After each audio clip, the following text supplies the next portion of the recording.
আসসালামু আলাইকুম। আমরা যারা কন্টেন্ট ক্রিয়েট করি, আমাদের কোনো ভিডিও বা কোনো ছবিতে যদি এরকম হলুদ চিহ্ন আসে, আমরা কিন্তু ভয় পেয়ে যাই। তো আজকে আমি আপনাদের দেখানোর চেষ্টা করব এই হলুদ চিহ্ন মানে কি, হলুদ চিহ্ন আসলেই কি আপনার ভিডিও ডিলিট করবেন কিনা।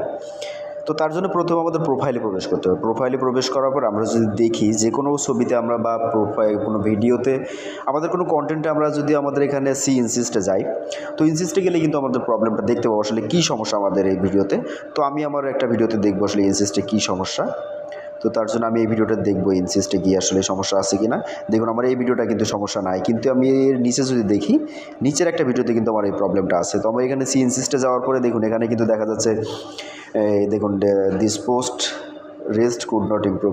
তো এর সিমোরে ক্লিক করলে কিন্তু আমাদের এখানে দেখতে পাচ্ছি যে দেখুন আমাদের কিন্তু হলুদ চিহ্ন দিচ্ছে এখানে, your reels is not a recommended aspect ratio. আমার এই ভিডিওটার রেশিওর প্রবলেম হয়েছে।